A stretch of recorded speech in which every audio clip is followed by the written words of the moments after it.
नमस्कार, आप देख रहे हैं द राइट न्यूज और मैं हूं रोहित भट्ट। सबसे हमारे पहले हमारे व्यूवर्स को आज जन्माष्टमी की शुभकामनाएं, जन्म शतम की शुभकामनाएं। और साथ साथ आप सबको पता ही होगा कि सुबह से हम लोग जम्मू कश्मीर के जो असेंबली इलेक्शंस हैं उसके अपडेट आप तक पहुंचा रहे हैं और बहुत सी सारी बातें हो रही हैं। लेकिन हमने सोचा क्यों ना अभी इस समय, आज एक दिन भी ऐसा है, पवित्र दिन है, क्यों ना हम राज नेहरू जी से रिक्वेस्ट करें, जो कि वाइस चांसलर हैं श्री विश्वकर्मा स्किल यूनिवर्सिटी के इनसे रिक्वेस्ट करें कि आज ये अपनी किताब आई एम शिवा के बारे में जरूर बात करें। सबसे पहले आपका बहुत बहुत धन्यवाद राज जी, आपने समय देने के लिए। नमस्कार, अ, धन्यवाद। जी राज जी, हम जानना चाहेंगे सबसे पहले कि आई एम शिवा इस नाम से किताब लिखने का आपका मकसद क्या है और प्रेरणा कैसे मिली आपको? सबसे पहले तो मैं अपने फादर के प्रति अपना आभार और अपना नमस्कार व्यक्त करता हूँ और उस परम शिव को भी मैं अपने हृदय में एक बार याद करता हूँ, जिनकी गहरी प्रेरणा से मुझे ये लिखने का अवसर मिला। मुझे इसकी प्रेरणा मेरे पिता से मिली, जिन्होंने कई वर्षों तक बीच-बीच में अपना थोड़ा-सा समय मेरे साथ बिताया और उस बीते हुए समय में वो कभी न कभी मुझे इस शिव दर्शन के प्रति प्रेरित करते थे। और कुछ वर्ष पूर्व कश्मीर में आचार्य अभिनव गुप्त सहस्रावधि हुई थी और उस समय पे मुझे आचार्य अभिनव गुप्त के प्रति भी ज्ञात हुआ और तब से मैं इसका अध्ययन करने लगा। और जहाँ-जहाँ से मुझे इसके बारे में कोई छोटी-मोटी इन्फॉर्मेशन मिलती थी, तो मैं तुरंत उस पर अपना एक्सप्लोरेशन करता था। मैं कोई जी। बहुत बड़ा स्कॉलर नहीं हूँ इसका, लेकिन एक स्टूडेंट के रूप में मैं अपने आप को देखता हूँ। और आई एम शिवा शब्द जो है, इसकी जो प्रेरणा है, वो मेरे अपने व्यक्तित्व से निकले हुए गहरे अनुभव से मिली है। जिसमें जब मैंने पिछले कुछ वर्षों में कश्मीर के शैविज़्म का थोड़ा-सा अध्ययन करना शुरू किया, तो मुझे एक बात प्रतीत हुई कि जैसे हम शिव को एक बाहरी देवता देखते हैं, जैसे एक देवता के रूप में, एक ऋषि के रूप में हम देखते हैं माता पार्वती के साथ वो हिमालय पर्वत पे बैठे हुए हैं, या इस प्रकार से हमारी कल्पना रहती है। लेकिन कश्मीर शैविज़्म में शिव कोई बाहरी देवता नहीं है, बल्कि या केवल एक बाहरी देवता नहीं है, जो बल्कि हमारी अपनी चेतना का वो एक शुद्ध स्वरूप है। अ, जी। जिस जिस चेतना को हम कॉन्शियसनेस भी कहते हैं, तो उस कॉन्शियसनेस का एक शुद्ध स्वरूप है। वो कोई कोई फिजिकल फॉर्म में बाहर कोई व्यक्ति नहीं बैठा। इस प्रकार का जब मुझे ज्ञान या दर्शन समझ में आने लगा, तो मुझे तब मैंने इस दर्शन को गहराई से समझने का एक प्रयास किया। तो मुझे एहसास हुआ कि हर इंसान के अंदर वही जो कॉन्शियसनेस है, एक शिव तत्व है, वो हर एक इंसान के अंदर है। तो इसलिए, और हाँ, हमारे यहाँ अगर आप सारी इस फिलॉसफीज़ को उठाएँ, तो कहीं न कहीं पे आपको शब्द शिवोहम शब्द सुनने को मिलता है। और ये भी हमारे ऋषि मुनियों का अपना एक अनुभव था, जिस अनुभव में उन्होंने ये पाया कि शिव ही मैं हूँ। और ये विचार मेरे मन में आया। लेकिन मैंने इस आई एम शिवा में शिवोहम के स्थान पर अहम शिवम का नाम इसको दिया है। ये एक नया वर्ड है, हालाँकि मेरा इसमें कोई योगदान नहीं है। मुझे लगता है परम पिता की कोई कृपा थी कि ये शब्द मेरे मस्तिष्क में कहीं पे आया और मैंने इसे अहम शिवम का नाम दिया, यानी आई एम शिवा। यानी अहम मीन्स मैं और शिवम मीन्स वो परम शिवा, मैं ही वो परम शिव हूँ। क्योंकि मुझे ऐसा लगता है शिवोहम में हम ऊपर से नीचे की ओर आते हैं और अहम शिवम में हमें नीचे से ऊपर की ओर समझते समझते जाना है, इसलिए मैंने इसे अहम शिवम कहा। सो ये विचार हमें, जो ये जो अहम शिवम का विचार है, ये हमें अपनी सीमाओं से परे जाने पर और वास्तविक स्वरूप को पहचानने की एक प्रेरणा देता है। और इसीलिए मैंने इस किताब का जो टाइटल है, वो मैंने जी। आई एम शिवा लिखा। जी। राज जी, हम जानना चाहेंगे क्योंकि आम कश्मीरी जो एक आम आदमी है उसके लिए शिविज्म क्या है? शिविज्म को अगर सिंपल तरीके से समझाए उनके लिए, तो आप कैसे इसे बयान करेंगे, समझाएंगे? देखिए, जैसे मैंने अभी आपको कहा कि अहम शिवम, यानी उदाहरण के रूप में अगर हम रोजमर्रा की जिंदगी में देखें तो हम भी अपने अंदर की जो शक्तियां हैं उन शक्तियों को हम पहचान सकते हैं, उनका सही प्रयोग कर सकते हैं, और उन शक्तियों को समझना और उनको सही तरीके से प्रयोग करना ही शिव के नजदीक आना है। तो कश्मीर जो शिव दर्शन है, ये एक ऐसी प्रणाली है, एक ऐसी फिलॉसफी है, एक ऐसा दर्शन है जो हमें सिखाता है कि जो पूरा ब्रह्मांड है, जो पूरी यूनिवर्स है, मतलब यूनिवर्स भी अब यूनिवर्स नहीं है, मल्टीवर्स हो गई है। ऐसा कहा जाता है, साइंस अब कहता है कि 116 से भी ज्यादा यूनिवर्सेस हैं। आचार्य अभिनव गुप्त ने अपने तंत्रलोक में कहा है, वर्णन किया है कि 112 से भी ज्यादा यूनिवर्स वो अपने एक्सपीरियंस में देखते हैं। तो मैं उस परम यूनिवर्स की बात कर रहा हूं कि कश्मीर शैविज्म फिलॉसफी जो है वो हमें ये बताती है कि जो पूरा ब्रह्मांड, जो पूरा मल्टीवर्स है, ये एक ही परम चेतना का विस्तार है। और जी। चेतना यानी कॉन्शियसनेस। शब्द कॉन्शियसनेस में इसलिए प्रयोग कर रहा हूं क्योंकि और कोई शब्द है नहीं, हालांकि शब्द कॉन्शियसनेस में भी द्वैत है, डुअलिटी है, क्योंकि कॉन्शियसनेस का मतलब है मैं कुछ समझ रहा हूं, तो मैं और कुछ ये दो चीजें हैं। लेकिन कश्मीर शैविज्म में कॉन्शियसनेस अद्वैत है, वो दो नहीं है, वो एक ही है। तो वो उस परम चेतना का ही विस्तार जो है वो कश्मीर शैविज्म में हो रहा है।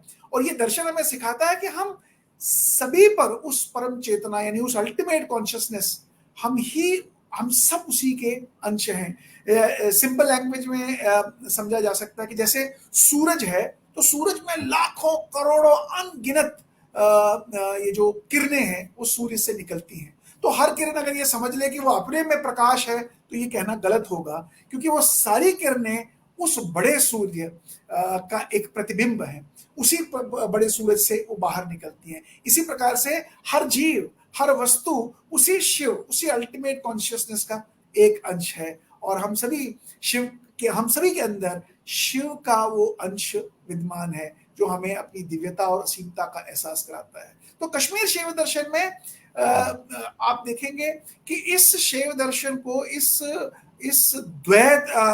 अद्वैत को प्रकाश और विमर्श के रूप में देखा गया है। यानी प्रकाश जो शिव रूपी है और उसकी जो मैनिफेस्टेशन है, जो दुनिया हमें आसपास दिखती है, वो मैनिफेस्टेशन जो है वो विमर्श है। वो प्रकाश और विमर्श यानी शिव और शक्ति दोनों एक ही है, दोनों उस परम शिव के अखंड हिस्से हैं। वही कश्मीर शैविज्म है। और इसे समझने के लिए एक व्यक्ति को इसका गहरा अध्ययन करने की आवश्यकता है, तभी जाके एक व्यक्ति, एक साधारण व्यक्ति इसको समझ सकता है। और अगर मान लो आपको छोटे छोटे एग्जाम्पल चाहिए कि हमें शिव को ढूंढने के लिए कहीं जाने की आवश्यकता नहीं है। जैसे एक आर्टिस्ट है, जैसे आप एक मीडिया आर्टिस्ट हो, आप टीवी आर्टिस्ट हो। अब एक कलाकार की कला उसकी रचनात्मकता का प्रतिबिंब है, यानी जो क्रिएटिविटी आपके अंदर है for the work that you are doing, वो क्रिएटिविटी ही उस शिव का प्रतिबिंब है। तो वो जो क्रिएटिविटी है वो शिव को रिप्रेजेंट करती है। वैसे ही ये सृष्टि भी शिव की रचनात्मकता का प्रतिबिंब है। तो अगर हम इसको गहराई से समझने की कोशिश करेंगे रोहित जी, तो हमें ये दर्शन सिखाता है कि हम अपनी सीमाओं को, यानी एक व्यक्ति के रूप में अगर मुझे इस बात का आभास हो जाए और मैं अपनी सीमाओं को तोड़ना चाहूं, तो मैं उन सीमाओं को तोड़कर अपने अंदर छिपी शक्ति को पहचान सकता हूं और जीवन के उस परम लक्ष्य को प्राप्त कर सकता हूं जो इस मटीरियलिटी से भी बहुत बाहर है। तो यही सरल भाषा में शैव दर्शन जी। का मैं जी। आपको जो मुझे समझ में आता है वो आपके सामने रख सकता हूं। जी, राजी, कश्मीर शिविज्म को कश्मीर शिविज्म क्यों कहा जाता है? कोई अदर डिफरेंस है इसमें अदर फिलॉसफीज के साथ कुछ? ये क्यों कहा जाता है? ये बड़ा अच्छा सवाल है, क्योंकि बहुत लोग इसको पूछते भी हैं। लेकिन उससे पहले जो मैंने पहले आपको कहा ना कि कश्मीर शैविज्म में कश्मीरी में हम एक वर्ड यूज करते हैं, और मैं कई बार इस शब्द को कई लोगों के सामने रखा है कि सरल तरीके से समझना एक और तरीका है। हम कहते हैं श्रवण कश्मीरी में कहते हैं हैस, या कश्मीरी में कहते हैं होश, है ना। ये हैस या होश ही कॉन्शियसनेस है, और ये हैस या होश कश्मीरी में ही शिव है। और जैसे जैसे हमारा हैस और हमारा होश, हमारी कॉन्शियसनेस एक्सपैंड हो जाती है, हम शिव के नजदीक पहुंचना शुरू करते हैं। एक मैंने लाइन कहीं पढ़ी थी, होश तिम लगयो पंपोश पादन, ये शब्द मैंने कहीं सुना था। इसका अर्थ भी यही है कि मेरा होश इतना गूढ़ हो जाए, इतना गहन हो जाए, इतना एक्सपैंड हो जाए कि मैं उस परम शिव के चरणों तक पहुंच जाऊं। तो ये उस चीज को मैं क्लैरिफाई करना चाहता था। अब सवाल ये है कि हमारा शैव दर्शन, जिसको कश्मीर शैव दर्शन क्यों नाम दिया गया, पहली चीज तो बड़ी स्पष्ट है, क्योंकि ये फिलॉसफी जो हम बात कर रहे हैं अद्वैत की, ये अद्वैत की फिलॉसफी, ये परम शिव की अद्वैत की फिलॉसफी, प्रकाश और विमर्श की फिलॉसफी, इसका जन्म कश्मीर के अंदर कश्मीर के स्कॉलर्स ने किया था। तो सबसे बड़ी बात यह है कि हमारे यहाँ के जो महान संत और दार्शनिक थे, उन्होंने अपने अनुभवों में इस आध्यात्मिकता का एक बहुत ही हाईएस्ट लेवल का थॉट प्रोसेस और हाईएस्ट लेवल की एक्सपीरियंसेस को अनुभव किया है, बल्कि उन्होंने उसको जिया है। आचार्य अभिनव गुप्त ने तो इसको जिया है, और उन्होंने अपने थॉट प्रोसेस में कहा कि सबसे अनोखा पहलू इस कश्मीर शैविज्म का ये है कि एक अद्वैत दर्शन है जो सिखाता है कि शिव और शक्ति, हमें लगता है शिव अलग है शक्ति अलग है, लेकिन कश्मीर शैविज्म कहता है शिव और शक्ति एक ही है। जैसे हम देखते हैं ना अर्धनारेश्वर, ये पर्सोनिफिकेशंस ऑफ एनर्जीज है, बहुत सारी एनर्जीज को हम पर्सोनिफाई करते हैं। तो शिव को भी जब हम अर्धनारेश्वर की तरफ पर्सोनिफाई करते हैं तो वो ये नहीं हम कहते कि ये नारी है और ये पुरुष है, वो दोनों का संगम है। यानी दोनों के जो ट्रेड्स हैं, शिव के ट्रेड्स और शक्ति के ट्रेड्स, प्रकाश के ट्रेड्स और विमर्श के ट्रेड्स, ये दोनों ट्रेड्स एक ही में कंबाइंड है, ये भिन्न नहीं है, बल्कि ये एक ही की दोनों ये जो शक्तियां हैं एक ही में है, बल्कि वह एक ही चेतना है, वो एक ही चेतना का स्वरूप है। जहां बाकी दर्शन जो हैं वो शिव को पुरुष और शक्ति को प्रकृति के रूप में हमें बताते हैं, या जो फिलॉसफीज हमें इस प्रकार से बताती हैं, वहीं कश्मीर शैव दर्शन में कहा गया है कि दोनों एक ही हैं और इस अद्वैत में ही सृष्टि की उत्पत्ति होती है। यानी अगर इस अद्वैत को ही हम देखें, जो मैंने कहा कि कॉन्शियसनेस है और उस कॉन्शियसनेस के ये दोनों पहलू हैं, दोनों पहलू एक ही हैं, अलग नहीं है। यही दोनों पहलू जब अपना स्वरूप, अपनी स्वतंत्रता और अपनी इच्छा प्रकट करना चाहते हैं तो सृष्टि का जो है एक निर्माण होता है। तो ये पहला डिफरेंस है इस फिलॉसफी का, इसलिए इसको कश्मीर शैविज्म स्पेशली अलग तरीके से कहा जा सकता है। हमारे साउथ में भी वीर शैविज्म है, लेकिन वो डुअलिटी, एक और डुअलिटी को मानता है जिसमें मैं और तुम, मैं और परम, इस प्रकार की फिलॉसफी है। लेकिन यहाँ मैं और परम मैं ही हूँ। तो दूसरी जो महत्वपूर्ण बात है वो है कि कश्मीर शैव दर्शन में जो वाइब्रेशन, थ्योरी ऑफ वाइब्रेशन है, इस थ्योरी ऑफ वाइब्रेशन का बहुत बड़ा सिद्धांत है। इसको हम कश्मीर शैव दर्शन में स्पंद भी कहते हैं, और जो कहता है कि पूरा ब्रह्मांड जो है वो एक निरंतर वाइब्रेशन, यानी जो हिंदी में उसको बोलते हैं वाइब्रेशन को कंपन, थर-थर वाला वाइब्रेशन जो है, ये उसी वाइब्रेशन का, उसी स्पंदन के रूप में विद्वान है। पूरी यूनिवर्स उस वाइब्रेशन की आउटपुट है। यानी अगर वो वाइब्रेशन में जरा सा बदलाव आ जाए तो इस यूनिवर्स में प्रलय हो सकता है, और ये स्पंदन ही शिव का स्वभाव है। यानी शिव कॉन्शियसनेस है, प्रतिभिज्ञ है, अवेयरनेस है, शिव प्रकाश है, और जब विमर्श के रूप में, वो स्पंद के रूप में हमारे सामने आता है तो उस स्पंद से जो वाइब्रेशन क्रिएट होती है, उसी क्रिएशन से पूरा ब्रह्मांड जो है हमारे सामने। जैसे आप मान लो एक तालाब है, तालाब में अगर आप एक छोटा सा कंकर फेंक देंगे तो क्या होगा, उसमें बहुत सारी लहरें उत्पन्न होंगी।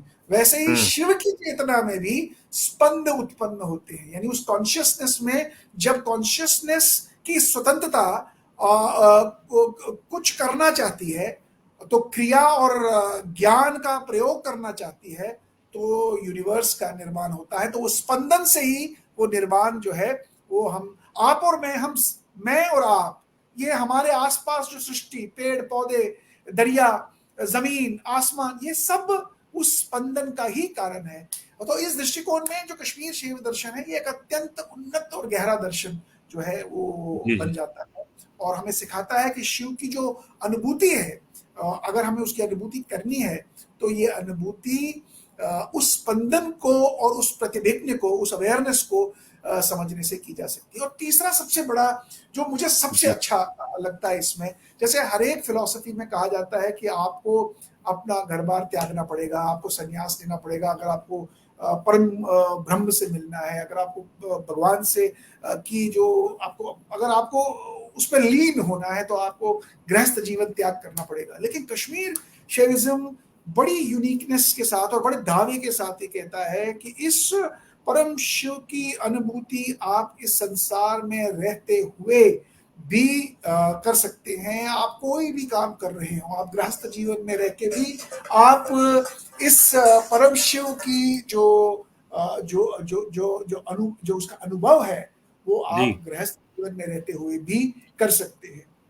तो या ये भी राजी, इसकी, मैं यहाँ पे एक, सॉरी मैं आपको बीच में रोक रहा हूँ, यहाँ पे एक चीज जरूर ऐड करना चाहूंगा, क्योंकि हमारे कश्मीर में ऐसे बहुत ही संत रहे हैं जो पूरे गृहस्थ जीवन में रह के भी उन्होंने अपने जो आध्यात्मिक ज्ञान है वो प्राप्त किया, और वाकई में उन्होंने दूसरे लोगों की भी सहायता की। अपने बहुत सारे ऐसे संत हैं जो ऐसे रहे हैं। जी कंटिन्यू कीजिए राजी। आपने बिल्कुल सही कहा।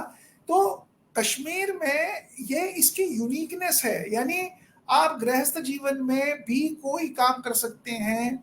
आप कोई भी काम कर रहे हो, आप जूता बना रहे हो, आप दूध बेचते हो, आप आर्टिस्ट हैं, आप एम्प्लॉई हैं, आप एम्प्लॉयर हैं, आप कोई भी काम कर सकते हैं, और वो काम करते करते आप शिवत्व को प्राप्त हो सकते हो।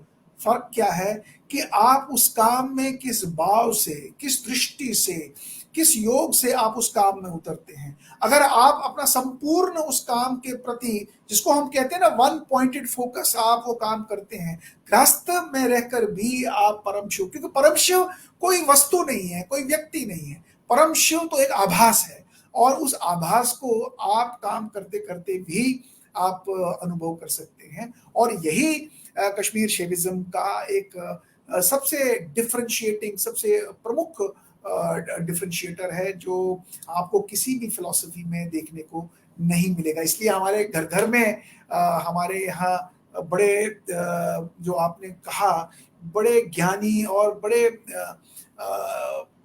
प्रचंड जो हमारे हम्म। सेजेस थे, वो घरों में अंदर एक साधारण रूप में आपको एक व्यक्ति मिलता, ऑफिस में क्लर्क के रूप में आपको व्यक्ति मिलता, परंतु उसका जो कनेक्ट था उस परम से इतना हो गया था कि वो उस काम में, जैसे मैं उदाहरण आपको देता हूँ, मैंने स्वामी लक्ष्मण जी के यहाँ पे जॉर्ज जी है, मैंने उनसे एक कहानी सुनी थी और मैं बड़ा प्रभावित हुआ था कि वहाँ उनके यहाँ एक व्यक्ति काम करता था, और जी वो जो काम करता था सवेरे आके वो लोगों के जूते लेता था, और जब लोग अपना प्रवचन सुन के निकलते थे, वो उन्हें जूते वापस करता था। तो ये तो बड़ा साधारण सा काम था। तो जॉर्ज जी से एक बार चर्चा स्वामी लक्ष्मण जी की हुई, तो चर्चा में बात करते करते उन्होंने उनसे कहा कि ये तो कभी अंदर आता नहीं है। तो लक्ष्मण जी महाराज ने कहा कि ये बहुत पहुंची हुई चीज है।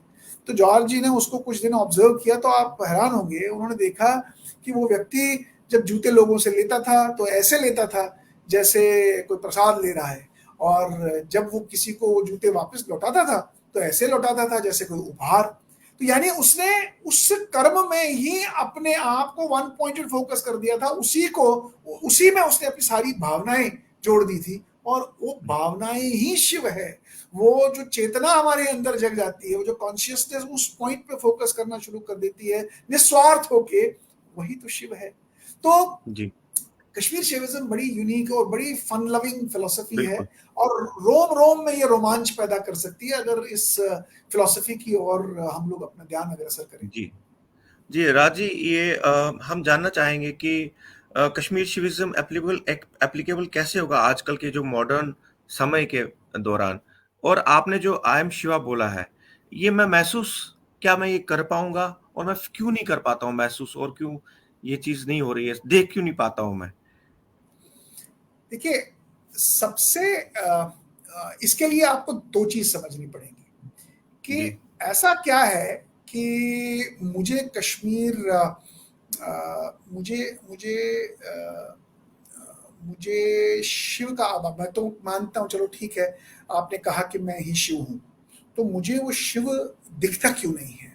तो इसके लिए हमें कश्मीर शिव दर्शन की कॉस्मोलॉजी को समझना पड़ेगा, उस ब्रह्मांड की संरचना को सही तरीके से उसका अध्ययन करना पड़ेगा। ये आज के इस कार्यक्रम में तो ये काम नहीं हो सकता, हम बड़ा जी, जी। ब्रीफली इसको टच करेंगे, लेकिन अगर समय लगा तो हम इसको एक सीरीज में चला सकते हैं और लोगों को बिल्कुल। कश्मीर शिविज्म के विभिन्न अंगों के साथ जोड़ सकते हैं। तो जो मेरा अपना अध्ययन है, जो मैंने पढ़ा है एज अ स्टूडेंट, जो मैं बात बता रहा हूँ आपके सामने, कश्मीर शिविज्म जो है वो उस इस पूरे दर्शन के अनुसार जो संपूर्ण सृष्टि है वो वो 36 तत्वों में विभाजित है। और ये जो 36 तत्व हैं, इन्हीं 36 तत्वों से जो शिव की चेतना, यानी अगर हम परपेंडिकुलर एक वर्टिकल लाइन अगर जोड़ें तो सबसे ऊपर शिव है और सबसे नीचे जीव है। तो उस परपेंडिकुलर लाइन में जो शिव की चेतना से लेके जीव तक, यानी उस स्पिरिचुअल वर्ल्ड से लेके मटेरियल वर्ल्ड तक, जो भौतिक जगत है, जो ये मटेरियल वर्ल्ड है, उस तक विभिन्न सत्रों में ये जो 36 तत्व हैं ये इसको विभाजित कर देते हैं। उन तत्वों में क्या है कि एक आपका शुद्ध तत्व है, एक आपका अशुद्ध तत्व है और एक आपका शुद्ध अशुद्ध तत्व है। जो शुद्ध तत्व है वहां पे आपके शिव शक्ति, सदाशिव, ईश्वर तत्व और ज्ञान तत्व, ये 5 तत्व हैं जो शुद्ध तत्व में आते हैं, जिसके अंदर आपको प्योर शिवनेस मिलेगी।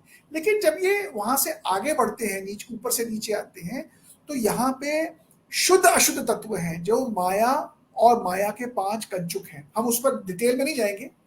और उसके बाद आते हैं अशुद्ध तत्व। इन अशुद्ध तत्वों में पुरुष है, प्रकृति है, कर्म इंद्रियां हैं, ज्ञान इंद्रियां हैं, तन्मात्राएं हैं और 5 पंचभूत हैं। जो शुद्ध तत्व और अशुद्ध तत्व के बीच में ये माया है, ये माया ही एक सबसे बड़ा कारण है जो हमें एक अशुद्ध तत्व, यानी एक मटेरियल वर्ल्ड के व्यक्ति को, जीव को, आपको और मेरे को उस शुद्ध तत्व, उस शिव तत्व को देखने में बाधा डाल देती है। हालांकि माया भी शिव का ही एक रूप है, उसी शिव की शक्ति का एक स्वरूप है। लेकिन माया का काम क्या है, वो हर एक चीज को डिफरेंट फॉर्म्स में लेके आती है, और जब वो फॉर्म चेंज करती है तो हमें लगता है ये तो पेड़ है, ये तो सड़क है, ये तो पानी है, ये तो मकान है, ये तो राजकुमार है, ये तो राम कुमार है। हम सब में अलग अलग चीज देखना शुरू कर देते हैं, और जब हम सब में अलग अलग चीज देखना शुरू कर देते हैं तो हमें शिव दिखता ही नहीं है। तो कश्मीर शिविज्म में इसको काटने के लिए उपाय बताए गए हैं। कश्मीर शिविज्म में 4 उपायों के बारे में वर्णन किया गया है, जिसमें अनुभव उपाय, शक्ति उपाय, शंभव उपाय और अनु उपाय, ये 4 उपाय हैं। इन 4 उपायों के द्वारा एक जीव ट्रांसेंड कर सकता है, काट सकता है माया को और उस शिव तत्व को देख सकता है। परंतु उसके ऊपर अलग से हम चर्चा करेंगे कि वो उपाय क्या है और उन उपायों के ऊपर कैसे काम किया जा सकता है। परंतु ये कारण है कि लोगों को जो है शिव तत्व दिखता नहीं। परंतु शिव की इस पूरी कॉस्मोलॉजी में आपको बहुत सारी चीजें जो है वो कश्मीर शिविज्म में हमें समझनी पड़ेंगी, और कभी समय निकालकर हम उसको पढ़ेंगे, जिसमें खास तौर से प्रकाश और विमर्श के बारे में समझना, मातृकाओं के बारे में समझना, मातृका चक्र, मातृका रहस्य के बारे में समझना, शिव पंचकृत्य, शिव के जो पंचकृत्य हैं उन पंचकृत्यों को समझना, जिसमें सृष्टि, स्थिति, संहार और तिरोधान और अनुग्रह, ये 5 कृत्य हैं शिव के, कि जिसको हम बोलते हैं ना, creation, maintenance, destruction, hiding and revealing. ये 5 कृत्य हैं भगवान शंकर के या शिव के, उस कॉन्शियसनेस के।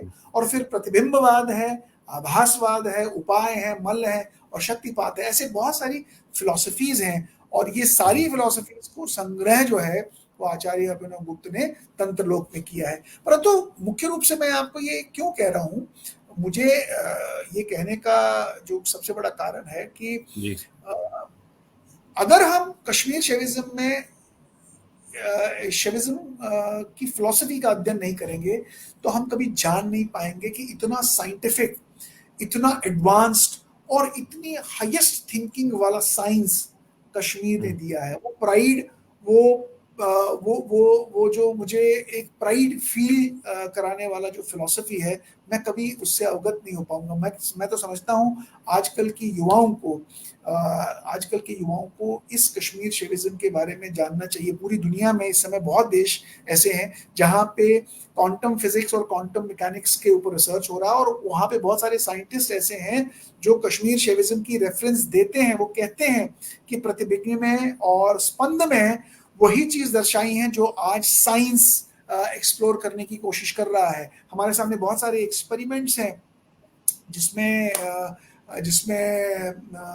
वेव ड्यूअल पार्टिकल्स के ऊपर एक बहुत बड़ा रिसर्च हुआ है, और उस रिसर्च से बड़ा क्लियरली हमें इंडिकेट होता है कि पावर ऑफ ऑब्जर्वेशन से जो है कि वेव ब्रेक होके एक पार्टिकल की ड्युअलिटी में कैसे आती है। और इस तरह के बहुत सारे एक्सपेरिमेंट्स हैं जो विदेशों में अब उन्होंने किए हैं, और वो ये प्रमाणित करती हैं कि जो चीज भारत के अंदर कश्मीर के शैव दर्शन के फिलोसफर्स ने दी है, जैसे मातृका की मैंने बात की, अब मातृका ही को आप लीजिए। मातृका इतनी पावरफुल चीज है कि हमें इसके बारे में अंदाजा ही नहीं है। हम मैनेजमेंट में कहते हैं कम्युनिकेशन स्किल्स, और कम्युनिकेशन स्किल्स में हम कहते हैं कि बोलना अच्छा सिखाएं, लेकिन आप हैरान होंगे रोहित जी, कश्मीर शैव दर्शन में मातृका जो है इतनी एडवांस कम्युनिकेशन टेक्नोलॉजी है जिसका शायद किसी कश्मीरी को अंदाजा भी नहीं है। क्योंकि मातृका शब्द यानी माता, यानी शब्दों की माता, जिसने शब्दों को जन्म दिया हो, और हर शब्द जो है, हर शब्द के पीछे एक स्पेशल एनर्जी है, और यही एनर्जी, यही ऊर्जा हमारी चेतना पर गहरा प्रभाव डालती है। ये सिद्धांत जो मातृका का मैं आपको बता रहा हूं, ये सिद्धांत बताता है कि हमारे विचार, हमारे शब्द और हमारा कर्म जो इन शब्दों की ध्वनियों के माध्यम से हमारे जीवन में आता है, वो कैसे हमको नियंत्रित और प्रभावित करता है। बहुत लोगों को इसके बारे में पता ही नहीं। जैसे छोटा सा मैं आपको बात बताऊं कि कॉन्शियसनेस में मातृका का क्या रोल है। अब कॉन्शियसनेस में जैसे हम लोग, मैं आपको छोटी सी उदाहरण देता हूं। हम अगर अपने आप को ये बोलते रहेंगे कि वापस जाना बड़ा मुश्किल है, कश्मीर वापस जाना बड़ा मुश्किल है, अरे कोई हमारी सुनता नहीं है ना, इस तरह की बातें हम जब करते हैं, तो मान लीजिए एक व्यक्ति निरंतर रूप से अपने को ये बोलता रहता है, तो ये जो कथन है, ये जो वर्ड है, ये जो सेंटेंस है, ये सेंटेंस मेरी चेतना में एक गहरी छाप छोड़ देता है, मेरी कॉन्शियसनेस का को इम्प्रिंट कर देता है कि अरे वापस जाना तो मुश्किल है, कोई हमारी नहीं सुनेगा। जैसे एक और उदाहरण देता हूं, बच्चे हैं, वो मैथ पढ़ते हैं, और बच्चों को मैथ मुश्किल लगता है। अगर वो निरंतर ये अपने आप को बोलते रहे, अरे मेरे से मैथ नहीं होगा, ये तो बड़ा डिफिकल्ट है, ये पॉसिबल नहीं है, तो ये जो धारणा है कि ये पॉसिबल नहीं है, ये उनकी वास्तविकता बन सकती है, यानी उसकी रियलिटी यही बन सकती है, क्योंकि वो अपनी कॉन्शियसनेस को कंटिन्यूअसली यही फीड कर रहा है कि मुझे मैथ नहीं आता, मुझे मैथ नहीं आता, और होता क्या है, वो मैथ में फेल हो जाता है। तो लेकिन अगर वो उल्टा करे, अगर वो ये कहे कि नहीं मैं मैथ सीखूंगा, मुझे मैथ आएगा, मैं करूंगा, तो उसकी चेतना में एक सकारात्मक परिवर्तन होगा और उसको गणित आना शुरू होगा।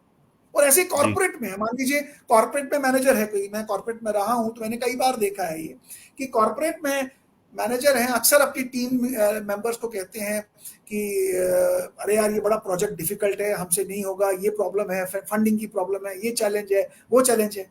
अब ये एक सिंगल नेगेटिव जो वर्ड है, जो शब्द है, जो मातृका का पार्ट है, ये एक ऐसी एनर्जी पैदा करता है कि ये पूरी टीम को इम्पैक्ट करता है, प्रभावित कर देता है। तो टीम भी जो है वो डिसअपॉइंट हो जाती है अंदर से, अनकॉन्शियसली, और एक निराशा का माहौल बन जाता है, और जिससे जब निराशा होती है तो वो अपनी फुल पोटेंशियल को यूज नहीं कर पाते। तो इस तरह ये जो मातृका का सिद्धांत है, ये हमें सिखाता है कि शब्दों का हमारे पर्सनल, प्रोफेशनल और स्पिरिचुअल लाइफ में कितना गहरा इम्पैक्ट पड़ सकता है। तो कश्मीर शैव दर्शन में मातृकाओं का जो संग्रह है वो 4 लेवल्स पर किया गया है।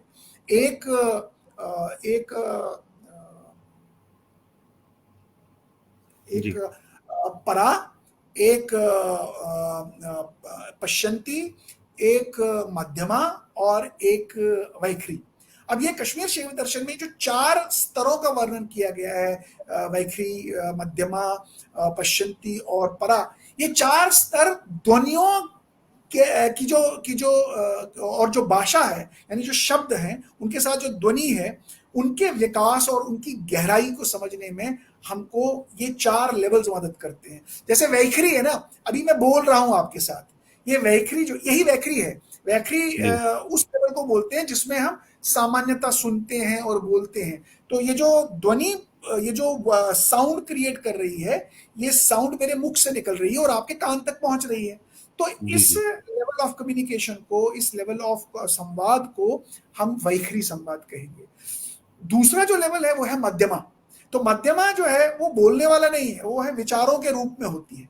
हम्म। यानी जो हमने बोला नहीं, लेकिन हमारे मन में जो उत्पन्न शब्द हो रहे हैं लेकिन अभी जी। जी। प्रकट नहीं हुए, उस अवस्था में जो ध्वनि शब्दों के रूप में अभी बाहर नहीं आई लेकिन ध्वनि के रूप में हमारे अंदर चल रहा है, उसको हम्म। हम बोलते हैं मध्यमा। अब ये वैखरी और मध्यमा तो मैं जानता हूं, लेकिन इसके पीछे भी 2 लेवल्स और हैं। एक है पश्यंती। पश्यंती का अर्थ है जो आपके शब्दों और आपकी सोच से भी पीछे हो। ये वो हम्म। स्तर है जहां ध्वनि अभी विचार और शब्द से भी परे है।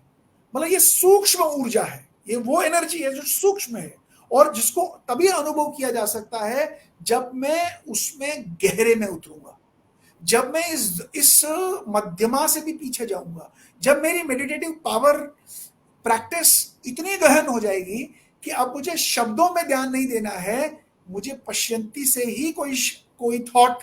जैसे आप देखते हैं, उदाहरण के रूप में बताऊंगा, प्रोफेशनल लाइफ में एक कलाकार होता है या एक वैज्ञानिक है, जी। साइंटिस्ट, अचानक एक नई धुन उसके माइंड में आ गई, अचानक एक नया स्क्रिप्ट माइंड में आ गया, अचानक एक नया इनोवेशन उसके माइंड में आ गया। कहां से आता है?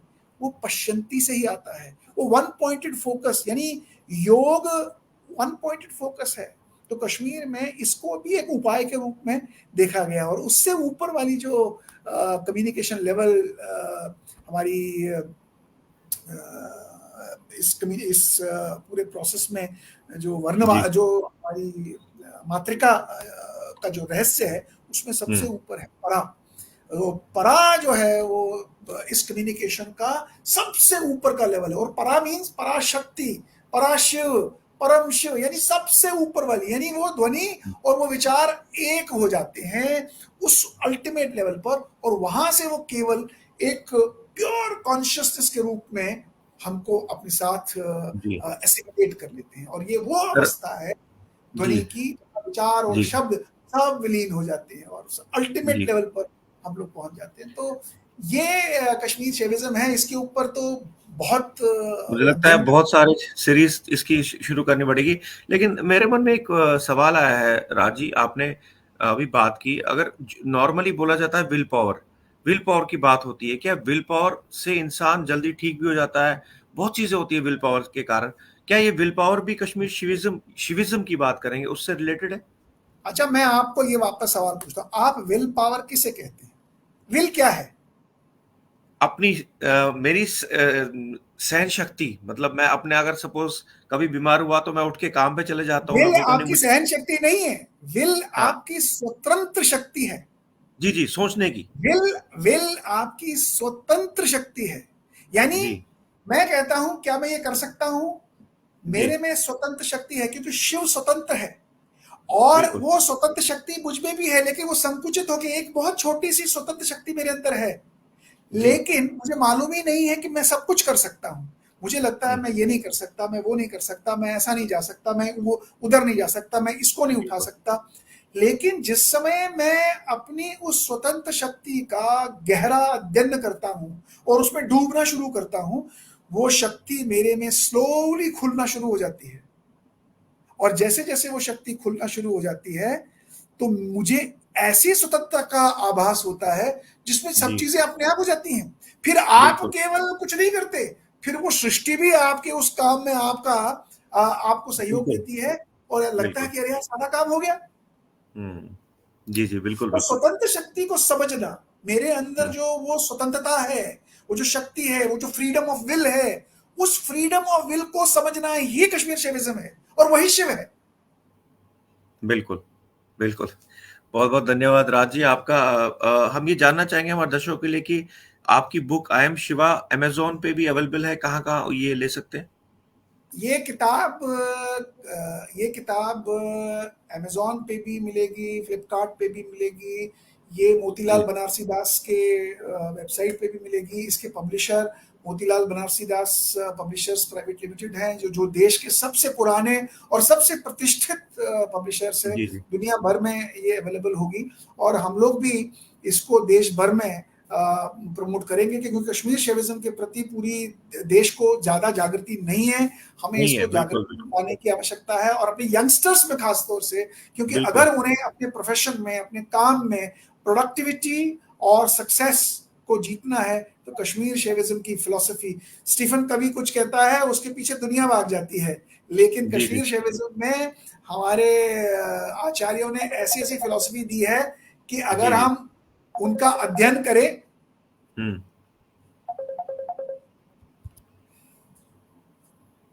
जी।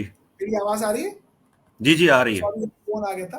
तो अगर हम जी, उसका जी। अध्ययन करेंगे, दुनिया में ऐसी फिलॉसफी, ऐसे मॉडल्स, ऐसी मैनेजमेंट प्रिंसिपल्स, ऐसी स्पिरिचुअल प्रिंसिपल, मैंने अपनी किताब में 3 लेवल्स के बारे में बात की है। Transactional level of vision, transformational level of vision and transcendental level of vision. किसी भी प्रोफेशनल के लिए, किसी भी फील्ड में वो प्रोफेशनल हो, अगर वो इस चैप्टर को एक बार ध्यान से पढ़े, तो वो देखेगा वो अपने आप को ट्रांजैक्शनल लेवल से ट्रांसफॉर्मेशनल लेवल पे कैसे लेके जा सकता है, और ट्रांसफॉर्मेशनल लेवल से ट्रांसडेंटल लेवल पे लेके कैसे जा सकता है, और कैसे उसके सक्सेस पैरामीटर्स बदल सकते हैं, और कैसे वो अपने अंदर उस शिव तत्व को जी। एक्सपीरियंस करके पूरी दुनिया के अंदर अपने आप को प्रतिष्ठित कर सकता है। जी, जी, बहुत-बहुत धन्यवाद राज जी आपका। उम्मीद करते हैं कि आप ज़रूर, क्योंकि कश्मीर शिविज़्म पे बहुत कम ज्ञान है और लोग बातें भी इस पे बहुत कम करते हैं, इसके बारे में बात करते हैं। तो उम्मीद करते हैं कि आप हमें फिर से समय देंगे और एक सीरीज़ कंटिन्यू इस पे हम एक चला पाएँ टीआरएन में व्यूअर्स के लिए। तो बहरहाल फिर से एक बार आपका धन्यवाद देते करते हैं। आपने समय दिया, बहुत-बहुत धन्यवाद। Thank you so much. बहुत बहुत धन्यवाद आप सबका। नमस्कार। नमस्कार।